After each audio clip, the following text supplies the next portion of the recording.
Orasi ilmiah sekaligus pembinaan dari Kopertais Wilayah 4 Surabaya yang akan disampaikan oleh Profesor Dr. Idri M. Agi.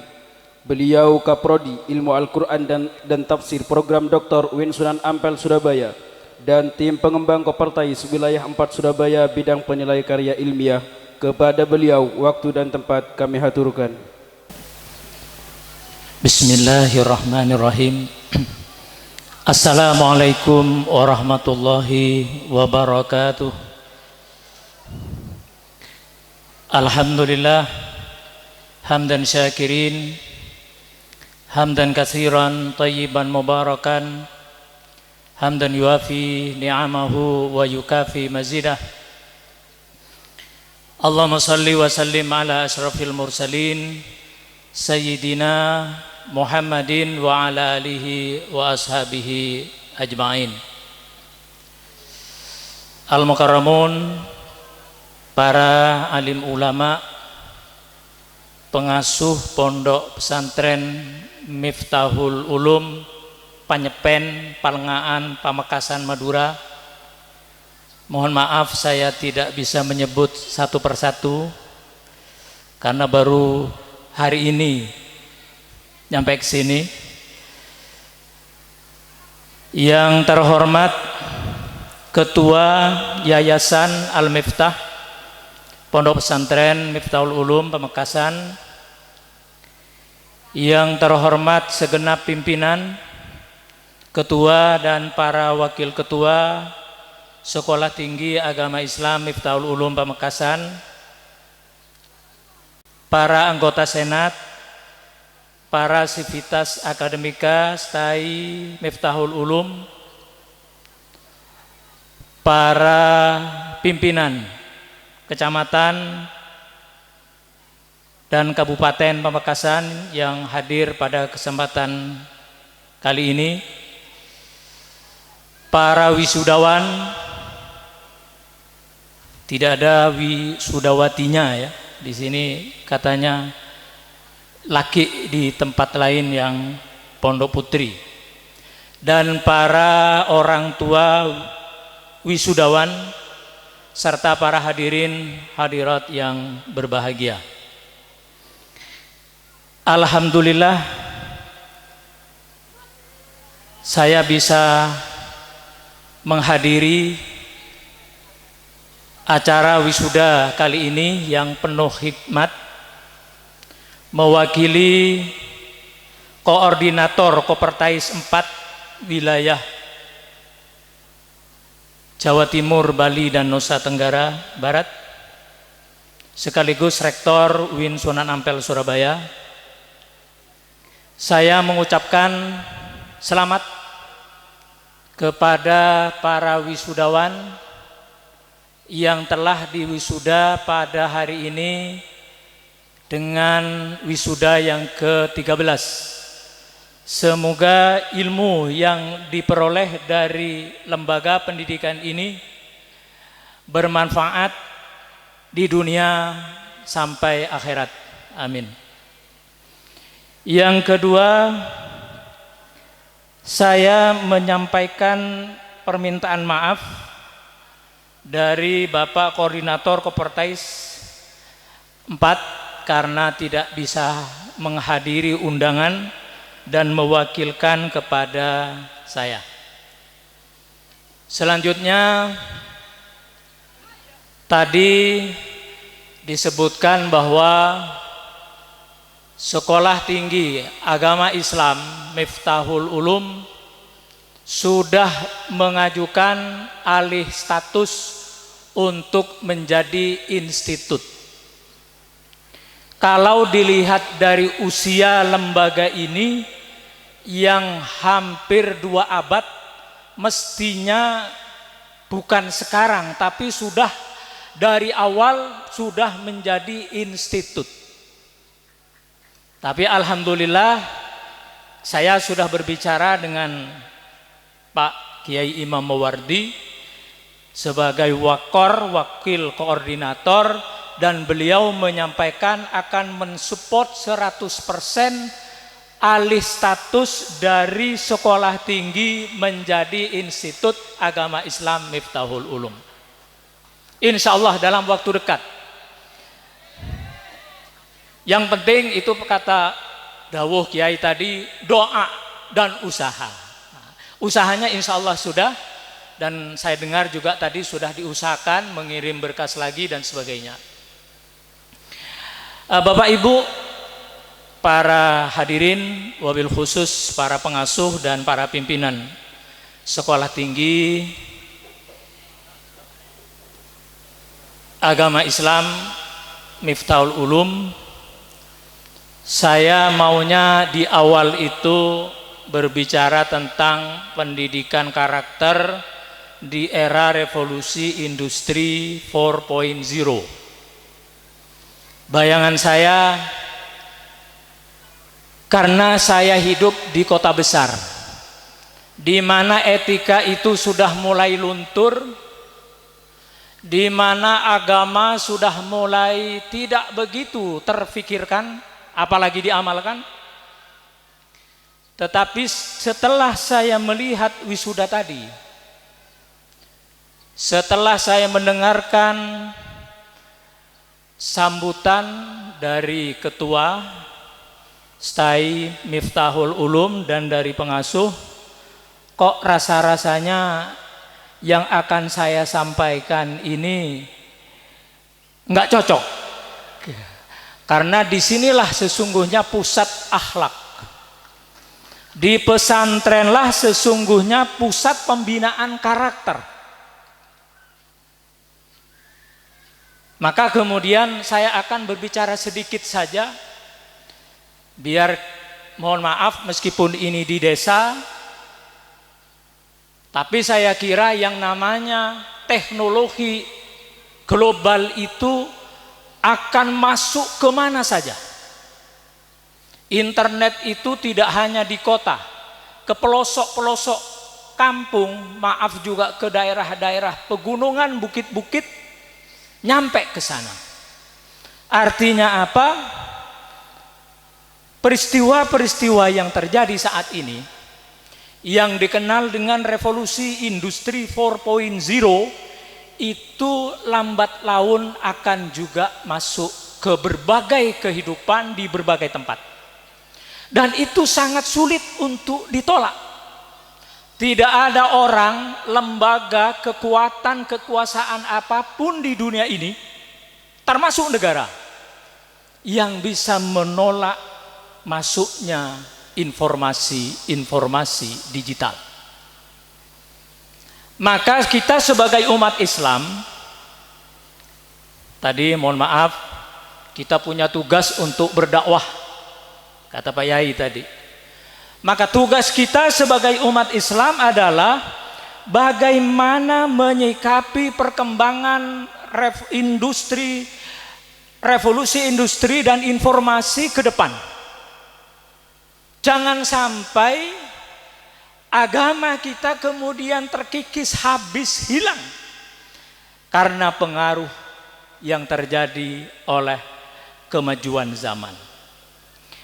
Baiklah, marilah kita lihat sedikit saja apa ciri daripada revolusi industri 4.0. Yang pertama, meningkatnya konektivitas. Seperti internet, online. Tetangga saya itu kalau makan sudah tidak mau masak, padahal di sebelah itu ada warung, dia tidak mau berangkat ke warung, dia pakai online. Beli bakso online, beli nasi goreng online, beli kaldu online, beli es online. Mau kemana saja, Gojek, Grab. Nyuci baju online. Ada orang yang memang saat ini sudah tergila-gila dengan online, dan mereka tidak peduli berapapun biaya yang dikeluarkan. Ini kondisi di masyarakat perkotaan yang sudah betul-betul terpengaruh oleh revolusi industri 4.0. Belum lagi setiap hari hanya dengan internet saja. Sampai dengan istrinya tidak pernah ngomong. Istrinya di sebelahnya, anaknya di sebelahnya, yang ngomong dengan orang lain di jauhnya. Mungkin saja juga selingkuhannya itu. Mau beli ini online, beli sepatu online, beli baju online, semuanya online. Orang lalu menjadi malas untuk kemana-mana. Bahkan banyak orang yang mendapatkan uang hanya tinggal di rumahnya menggunakan online. Ini karakter dari industri 4.0. Saya kemarin seminggu yang lalu ke Sumeneb. Saya memang melahir di Sumeneb. Kebetulan ada saudara yang meninggal dunia. Saya nyoba lihat di internet. Buka Google Play. Saya buka produk A, di Sumeneb itu sudah ada orang jual itu. Sumeneb itu kan timur, itu kampung, tapi sudah ada, artinya industri 4.0 itu sudah masuk kemana-mana. Mohon maaf sampai ada jamu kuat, meskipun saya tidak beli karena masih kuat.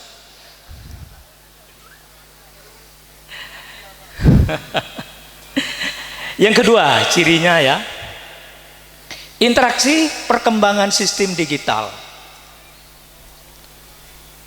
Bahkan negara akan menjadikan itu sebagai efektivitas. Artinya apa? Setiap pekerjaan itu nanti akan digunakan digital, menggunakan komputer. Tenaga manusia terkurangi. Orang nanti akan banyak pengangguran. Kalau di luar negeri, yang saya lihat di YouTube, ada satu pabrik mobil bergengsi, mungkin paling top di dunia, namanya Mercy. Itu semuanya dikerjakan oleh robot, tak satu pun manusia. Bahkan menurut prediksi, ini mungkin pikirannya Nadine, ya Mendikbud yang baru ini, meskipun saya sendiri tidak setuju ya. Bisa jadi guru nanti diganti dengan robot. Terus gimana kalau gurunya robot, manusianya muridnya manusia, lama-lama manusianya jadi robot. Memang robot itu cerdas, bisa diisi dengan apapun, bisa ngomong bahasa 1000 dunia, bahasa dunia apapun bisa dia.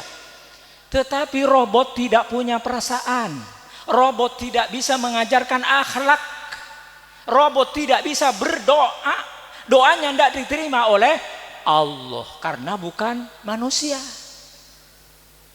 Maka tidak bisa kemudian pendidikan itu gurunya diganti dengan selain manusia.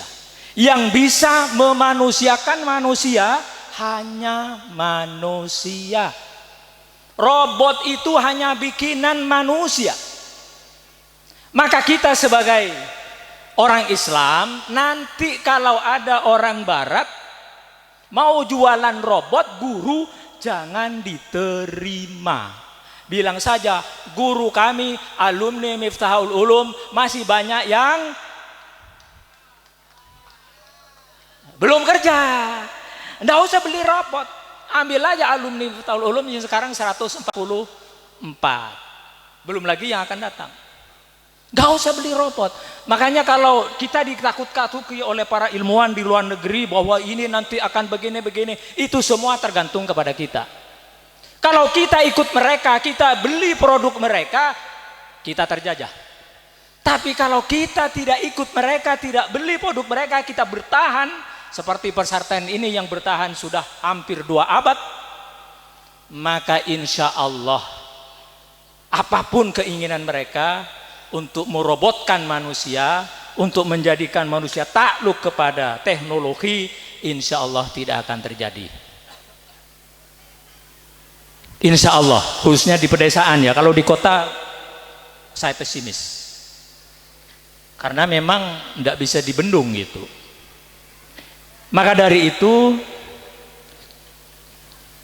di era ini kita ada sedikit menyesuaikan saja. Tidak membuang yang lama. Yang lama tetap dipertahankan. Al-akhdu bil qadimis salih. Al-muhafadhah bil qadimis salih. Wal akhdu bil jadidil aslah. Yakni pendidikan generasi ini kita harus kreatif. Kreativitas itu tidak harus alumni perguruan tinggi yang teknik. Yang agama juga termasuk dari UIN Sunan Ampel misalnya, dari Miftahul Ulum, itu bisa kreatif. Kreatif itu bagaimana? Bisa saja mencari kehidupan yang tidak sesuai dengan ilmunya, atau malah sesuai dengan ilmunya tapi dikembangkan.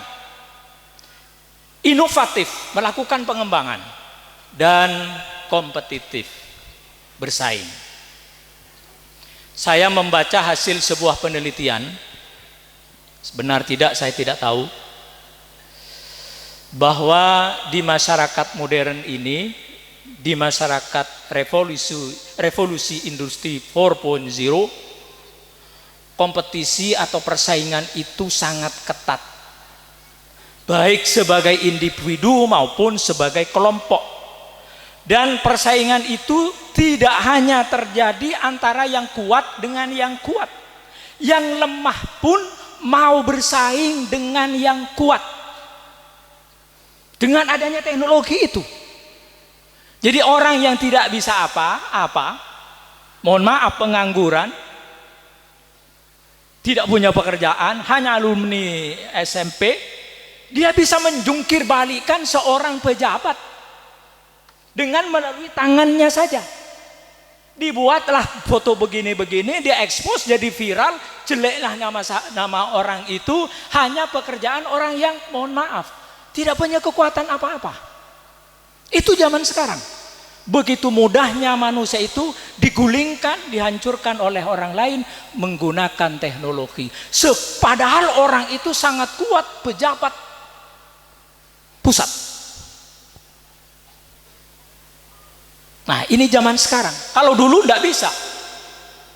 Orang tidak bisa bersaing dengan orang yang di atas, apalagi jauh di sana. Kalau sekarang sudah bisa melalui teknologi.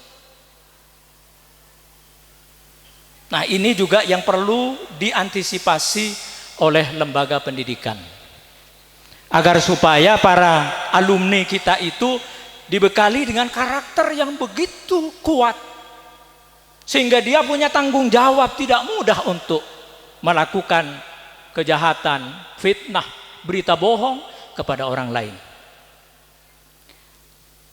Masyaallah muslimin, wabil khusus para pengasuh dan pimpinan Pondok Pesantren Miftahul Ulum, saya hanya ingin menyampaikan bahwa pendidikan karakter yang paling tepat itu sesungguhnya pesantren.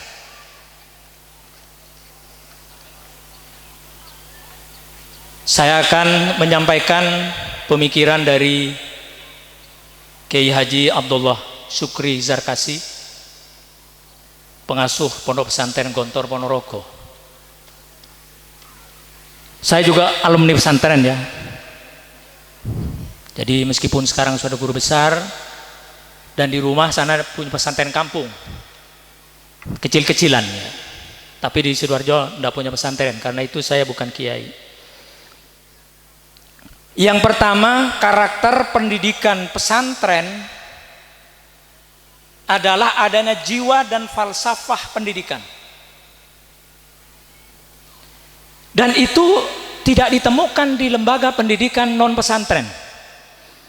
Kalau di pendidikan umum, termasuk di UIN misalnya, karena agama tapi umum, itu ada visi dan misi. Visinya mau menjadi perguruan tinggi kelas internasional, karena memang persaingannya mau ke go internasional. Falsafahnya tidak punya, kejiwaan pendidikannya tidak punya. Terus terang saja, apa itu jiwa pesantren yang tidak dimiliki oleh lembaga pendidikan lain? Keikhlasan. Sivitas akademika di pesantren itu mayoritas ikhlas, karena memang diajarkan untuk ikhlas. Yang kedua, sederhana, mandiri. Jadi tidak berebut untuk jadi pegawai negeri Ada tidak ada pegawai negeri tetap saja jalan. Ukhuwah Islamiyah, kebersamaan dan berjuang untuk Islam. Ini menurut Kiai Syarkasi. Yang kedua, menurut beliau, terwujudnya integritas jiwa, nilai dan sistem, baik dalam tataran standar maupun operasionalnya. Sehingga orang-orang pesantren, karena tadi ada falsafahnya itu tadi, jujur dan sebagainya, tidak usah diawasi. Tidak ada di situ korupsi. Dan itu terus kalau diteruskan, ketika terjun ke masyarakat, maka orang-orang yang alumni pesantren itu karakternya kuat. Yang keempat, terciptanya tripusat pendidikan, yakni sekolah, keluarga dan masyarakat.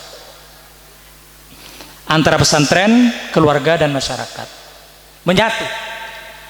Kalau pendidikan umum menyatu tetapi agak renggang. Yang terakhir menurut Kiai Syarkasi, totalitas keteladanan. Jadi ada keteladanan di pesantren itu. Lembaga pendidikan lain belum tentu, apalagi yang non lembaga pendidikan. Maka dari itu, dengan karakter pendidikan pesantren seperti tadi, saya kira industri 4.0 tidak akan banyak berpengaruh negatif kepada kehidupan masyarakat. Positifnya banyak. Dan memang kita harus, kalau bisa, mempunyai kemampuan untuk mengantisipasi. Jadi di samping negatif itu tadi, kehidupan yang seperti itu, ada hal-hal yang positif dari industri 4.0 itu, yaitu bagaimana orang-orang dari pendidikan agama, termasuk UIN, IAIN, IAI, STAI dan sebagainya itu mampu bersaing dengan kehidupan modern. Misalnya, harus mempunyai keterampilan berpikir kritis dalam memecahkan masalah. Yang kedua, keterampilan komunikasi dan kolaborasi. Yang ketiga, keterampilan kreatif dan inovatif. Yang keempat, literasi teknologi informasi dan komunikasi. Yang kelima, kemampuan belajar secara kontekstual. Keenam, literasi informasi dan media. Nah, ini semua tentunya kalau saya sendiri masih belum tahu ya apa yang saya baca tadi. Karena hal-hal yang seperti itu sesungguhnya keahlian orang teknologi. Tetapi kalau kita mau belajar, insya Allah hal-hal seperti ini kita tidak akan ketinggalan.